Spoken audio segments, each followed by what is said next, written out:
അടുത്തത് section 6 application four registration of cooperative societies. ഒരു cooperative society register ചെയ്യുമ്പോൾ ശ്രദ്ധിക്കേണ്ട കാര്യങ്ങളെക്കുറിച്ചാണ് ഇവിടെ പറയുന്നത്. പലപ്പോഴും കോപ്പറേറ്റീവ് ലോ പഠിക്കുന്ന ആളുകൾ അതിലെ കണ്ടന്റ് അങ്ങോട്ടും ഇങ്ങോട്ടും മാറിപ്പോവാറുണ്ട്, അല്ലെങ്കിൽ പലപ്പോഴും മറന്നു പോകാറുണ്ട്. അത്തരത്തിലുള്ള ആളുകൾക്ക് പഠിക്കാനുള്ള എളുപ്പത്തിലുള്ള മാർഗം എന്ന് പറയുന്നത്, നമ്മളാണ് ഒരു കോപ്പറേറ്റീവ് സൊസൈറ്റി രൂപീകരിക്കാൻ വേണ്ടി പോകുന്നത്.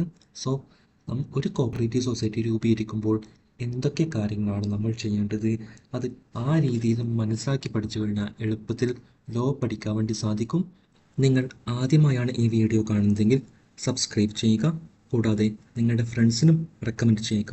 കാരണം ഓരോ വീഡിയോ തയ്യാറാക്കുമ്പോഴും അതിൻ്റേതായ സമയമെടുക്കുന്നുണ്ട്. സോ നിങ്ങളെല്ലാവരും തരുന്ന സപ്പോർട്ടാണ് എനിക്ക് കൂടുതൽ വീഡിയോ ചെയ്യുവാനുള്ള ഊർജ്ജം. കൂടാതെ നിങ്ങളുടെ അഭിപ്രായങ്ങളും നിർദ്ദേശങ്ങളും സംശയങ്ങളും കമൻറ്റ് രൂപത്തിൽ നൽകാവുന്നതാണ്. നമുക്ക് നേരെ ക്ലാസ്സിലേക്ക് പോകും. ഇവിടെ നമ്മൾ പഠിക്കുന്നത് സെക്ഷൻ 6 ആണ്. സെക്ഷൻ 6-ൽ 2 സബ്സെക്ഷനാണ് ഉള്ളത്. നിങ്ങൾ തീർച്ചയായിട്ടും കാണാതെ പഠിക്കണം. An application for the registration of a cooperative society shall be made to the registrar in such a form as may be prescribed, and the applicant shall furnish to him such information about the society as he may require. അതായത് ഒരു സഹകരണ സംഘം register ചെയ്യുന്നതിനുള്ള അപേക്ഷ നിർണയിക്കപ്പെട്ടിട്ടുള്ള ഫോറത്തിൽ രജിസ്ട്രാറുടെ അടുക്കൽ ബോധിപ്പിക്കേണ്ടതാണ്. അതുമാത്രമല്ല, സംഘത്തെപ്പറ്റി registrar ആവശ്യപ്പെടുന്ന വിവരം അപേക്ഷകൻ അദ്ദേഹത്തിന് നൽകേണ്ടതാണ് എന്നാണ് ഇവിടെ പറയുന്നത്. ഇവിടെ സെക്ഷൻ 6 സബ്സെക്ഷൻ 2-ൽ പറയുന്നു, every such application shall conform to the following requirements, namely. ഏതൊരു അപേക്ഷയുടെയും കാര്യത്തിൽ താഴെ പറയുന്ന കാര്യങ്ങൾ തീർച്ചയായിട്ടും ഉണ്ടായിരിക്കണം എന്നാണ് പറയുന്നത്. സെക്ഷൻ 6 സബ്സെക്ഷൻ 2-ൽ 3 കാര്യങ്ങളാണ് പ്രധാനമായും പറയുന്നത്. The application shall be accompanied by 3 copies of the proposed bylaw of the society. സംഘത്തിൻ്റെ നിർദ്ദിഷ്ട ബൈലോയുടെ 3 കോപ്പികൾ അപേക്ഷയോടുകൂടി അയക്കണം. രണ്ടാമത്തെ, where all the applicants are individual, the number of applicants shall not be less than 25, each of such person being a member of a different family. അതായത് എല്ലാ അപേക്ഷകരും വ്യക്തികളാണെങ്കിൽ അപേക്ഷകരുടെ എണ്ണം 25-ൽ കുറയാൻ പാടില്ലാത്തതെന്നാണ് പറയുന്നത്. അവരിൽ ഓരോ ആളുകളും വ്യത്യസ്ത കുടുംബത്തിലെ അംഗമായിരിക്കേണ്ടതുമാണ്. സോ അതിൻ്റെ ഒരു എക്സ്പ്ലനേഷനാണ് താഴെ കൊടുത്തിരിക്കുന്നത്. ആർക്കൊക്കെയാണ് ഒരു കോപ്പറേറ്റീവ് സൊസൈറ്റി രൂപീകരിക്കുമ്പോൾ മെമ്പറാകാൻ വേണ്ടി പാടില്ലാത്തത്, ആ വ്യക്തികളുടെ ലിസ്റ്റാണ്. എന്താരൊക്കെയാണ്? Wife, husband, father, mother, grandfather, grandmother, stepfather, stepmother, son, daughter, stepson, stepdaughter, grandson, granddaughter, brother, sister, half brother, half sister and wife of brothers or half brother എന്നാണ് പറയുന്നത്. So ഈ റിലേഷൻഷിപ്പൊക്കെ നിങ്ങൾ തീർച്ചയായിട്ടും പഠിക്കണം, എങ്കിൽ മാത്രമേ എക്സാമിൽ mark ചെയ്യാൻ വേണ്ടി പറ്റുക. മൂന്നാമത് പറയുന്നു, the application shall be signed by every one of the applicants who is an individual as specified under clause A of subsection 1 of section 16, and by a person duly authorized on behalf of the government or any society or other body of persons which is an applicant. ഇവിടെ പറയുന്നു, അപേക്ഷകർ എല്ലാവരും വ്യക്തികളാണെങ്കിൽ, വ്യക്തികളെക്കുറിച്ച് എവിടെയാണ് പറഞ്ഞിരിക്കുന്നത്? Section 16 subsection 1-ൽ close എയിലാണ് പറഞ്ഞിരിക്കുന്നത് individual എന്നതിന്. So അങ്ങനെയുള്ള വ്യക്തികളാണെങ്കിൽ ആ എല്ലാ വ്യക്തികളും സൈൻ ചെയ്തിരിക്കണം. കൂടാതെ ഗവൺമെൻറ്റോ അല്ലെങ്കിൽ മറ്റേതെങ്കിലും സൊസൈറ്റിയോ അല്ലെങ്കിൽ അതർ ബോഡി ഓഫ് പേഴ്സൺസോ ആർക്ക് വേണമെങ്കിലും ഒരു കോപ്പറേറ്റീവ് സൊസൈറ്റിയിൽ മെമ്പറാകാം. അങ്ങനെയെങ്കിൽ എന്താണ്, അത്തരം ആളുകളാണെങ്കിൽ അവർ ഓതറൈസ് ചെയ്യുന്ന ഒരു വ്യക്തിയാണ് എന്ത് ചെയ്യേണ്ടത്? അപ്ലിക്കേഷനിൽ സൈൻ ചെയ്യേണ്ടത്. ഇനി നമുക്ക് കുറച്ചുകൂടെ ഡീറ്റെയിൽ ആയിട്ട് പഠിക്കാം. ഒരു കോപ്പറേറ്റീവ് സൊസൈറ്റി രജിസ്റ്റർ ചെയ്യാൻ വേണ്ടിയുള്ള അപേക്ഷ ആർക്കാണ് കൊടുക്കുന്നത്? രജിസ്ട്രാറിനാണ് കൊടുക്കേണ്ടത്. ഇവിടെ ചിലപ്പോൾ an application for the registration of any cooperative society in India shall be made to the registrar under section 6 subsection 1 of KCS act എന്ന് ചിലപ്പോൾ ചോദിക്കാം. അങ്ങനെ ചോദിച്ചു കഴിഞ്ഞാൽ ഇത് തെറ്റാണ്. അങ്ങനെ ഒരിക്കലും ഉത്തരം എഴുതാൻ വേണ്ടി പാടില്ല.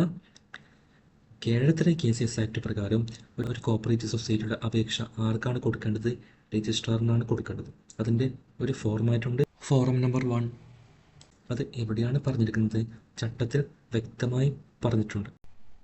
അല്ലാതെ ഒരു കോപ്പറേറ്റീവ് സൊസൈറ്റി രൂപീകരിക്കാൻ വേണ്ടി വെള്ള പേപ്പറിൽ എഴുതി തയ്യാറാക്കിയ അപേക്ഷ രജിസ്ട്രാറിന് കൊടുക്കുകയല്ല വേണ്ടത്. പകരം പ്രത്യേകം പറഞ്ഞിട്ടുള്ള ഫോറത്തിലാണ് അപേക്ഷ കൊടുക്കേണ്ടത്. കൂടാതെ രജിസ്ട്രാർ മറ്റെന്തെങ്കിലും കാര്യം ആവശ്യപ്പെട്ട് കഴിഞ്ഞാൽ അത് ആരാണ് കൊടുക്കേണ്ടത്? അപ്ലിക്കൻ്റാണ് കൊടുക്കേണ്ടത്. ആരാണോ അപേക്ഷ സമർപ്പിക്കുന്നത് അയാളാണ് എന്ത് ചെയ്യേണ്ടത്? അതിനുള്ള ഉത്തരം കൊടുക്കേണ്ടത്, ആവശ്യമായ കാര്യങ്ങൾ പറഞ്ഞു കൊടുക്കേണ്ടത്. ഇവിടെ ചിലപ്പോൾ അപ്ലിക്കൻറ്റിന് പകരം എന്ത് ചോദിക്കാം? പ്രസിഡന്റ് എന്ന് ചോദിക്കാം, അല്ലെങ്കിൽ സെക്രട്ടറി എന്ന് ചോദിക്കാം. അങ്ങനെ ചോദിച്ചു കഴിഞ്ഞാൽ ഒരിക്കലും എഴുതാൻ വേണ്ടി പാടില്ല. കാരണം സൊസൈറ്റിയുടെ അപേക്ഷ കൊടുക്കുന്നത്രേ. സോ സൊസൈറ്റി രൂപീകരിക്കുന്നതിന് മുന്നേ ഒരിക്കലും പ്രസിഡന്റോ അല്ലെങ്കിൽ സെക്രട്ടറിയോ അല്ലെങ്കിൽ ബോർഡ് ഡയറക്ടേഴ്സോ ആരും തന്നെ ഉണ്ടാവില്ല. സോ ആരാണോ അപേക്ഷകൻ, അതുകൊണ്ടാണ് ഇവിടെ അപേക്ഷകൻ എന്ന് പ്രത്യേകം പറയുന്നത്. അതുപോലെ തന്നെ സബ്സെക്ഷൻ 2 പറയുന്നു, താഴെ പറയുന്ന കാര്യങ്ങൾ ഉണ്ടായിരിക്കണം. ഏതൊക്കെ കാര്യങ്ങൾ? ഒന്നാമത്തെ ക്ലോസ് എയിൽ പറയുന്നു, the application shall be accompanied by 3 copies of the proposed bylaw of the society. ചിലപ്പോൾ നാളെ സ്റ്റേറ്റ്മെൻറ്റ് ടൈപ്പ് ചോദ്യങ്ങൾ ചിലപ്പോൾ ഇങ്ങനെ ചോദ്യം വരാം, the application shall be accompanied by 3 copies of the registered bylaw of a society എന്ന് ചിലപ്പോൾ ചോദിക്കാം. ഒരിക്കലും തെറ്റിക്കാൻ വേണ്ടി പാടില്ല. 3 copies of the proposed bylaw എന്നാണ് ഇവിടെ പറയുന്നത്. ക്ലോസ് ബിയിൽ പറയുന്നു, where all the applicants are individual, the number of applicants shall not be less than 25, each of such person being a member of different family. അതായത് അപേക്ഷകർ എല്ലാം വ്യക്തികളാണെങ്കിൽ എന്തായിരിക്കണം? 25 പേഴ്സണിൽ താഴെ പോകാൻ വേണ്ടി പാടില്ല. അതായത് മിനിമം 25 ആളുകൾ ഉണ്ടായിരിക്കണം. ഇവിടെ നോട്ട് ലെസ് താൻ എന്ന് പ്രത്യേകം എടുത്തു പറയുന്നുണ്ട്. അതായത് വ്യക്തികളാണെങ്കിലാണ് എന്തുള്ളത്? 25 വ്യക്തികൾ നിർബന്ധമായും വേണ്ടത്. ഇവിടെ ഒരു കാര്യം പ്രത്യേകം ശ്രദ്ധിക്കണം. ഒരു കോപ്പറേറ്റീവ് സൊസൈറ്റി രൂപീകരിക്കുന്ന സമയത്താണ് വ്യത്യസ്ത കുടുംബങ്ങളിലെ ആളുകൾ വേണം എന്ന് പറയുന്നത്. എന്നാൽ ഒരു കോപ്പറേറ്റീവ് സൊസൈറ്റി രൂപീകരിച്ച് പിന്നീട് അങ്ങോട്ട് ഒരേ കുടുംബത്തിലെ അംഗങ്ങൾക്കും എന്ത് ചെയ്യാം? കോപ്പറേറ്റീവ് സൊസൈറ്റിയിൽ മെമ്പറാകാം. അതുപോലെ തന്നെ എപെക്സ് സൊസൈറ്റി, അതുപോലെ സെൻട്രൽ സൊസൈറ്റി എന്നിവ രൂപീകരിക്കുമ്പോഴും മിനിമം 25 പേഴ്സൺസ് വേണം എന്നില്ല. ലെസ് ദാൻ 25 ആണെങ്കിലും എന്ത് ചെയ്യാം? ഒരു എപെക്സ് സൊസൈറ്റി രൂപീകരിക്കാം. നമ്മൾ എപെക്സ് സൊസൈറ്റിയെക്കുറിച്ചും സെൻട്രൽ സൊസൈറ്റിയെക്കുറിച്ചും ഓൾറെഡി പഠിച്ചു കഴിഞ്ഞതാണ്.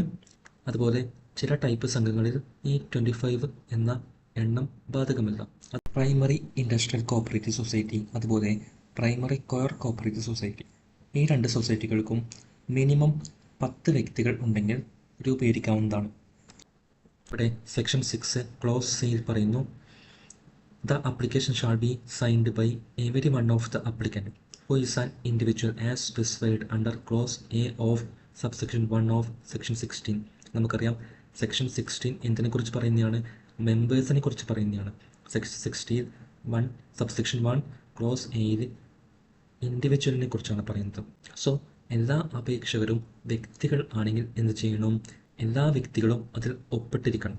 എവിടെയാണ് ഒപ്പിടേണ്ടത്? അപ്ലിക്കേഷനിലാണ് ഒപ്പിടേണ്ടത്. ഇവിടെ പ്രത്യേകം പറയുന്നു അപ്ലിക്കേഷനിൽ സൈൻ ചെയ്യണം എന്ന്. അതുകൂടാതെ തന്നെ വ്യക്തികളല്ലാത്ത വിഭാഗം ആളുകൾക്കും എന്ത് ചെയ്യാം? ഒരു സൊസൈറ്റിയിൽ മെമ്പറാകാം. വ്യത്യസ്ത വിഭാഗം ആളുകൾക്കും എന്ത് ചെയ്യാം? മെമ്പറാകാം. അത് ഏതൊക്കെയാണ്? ഗവൺമെൻറ്റിൽ വേണമെങ്കിൽ മെമ്പറാകാം, അല്ലെങ്കിൽ എനി അതർ സൊസൈറ്റിക്ക് വേണമെങ്കിൽ മെമ്പറാകാം, അല്ലെങ്കിൽ അതർ ബോഡി ഓഫ് പേഴ്സൺസ് എന്താകാം? മെമ്പറാകാം. അങ്ങനെ ആകുന്നുണ്ടെങ്കിൽ എന്ത് ചെയ്യണം? അവർ ഒരു വ്യക്തിയെ ഓതറൈസ് ചെയ്തുകൊണ്ട് അയാളായിരിക്കും എന്ത് ചെയ്യുക? ഈ ആപ്ലിക്കേഷൻ സൈൻ ചെയ്യുന്നത്.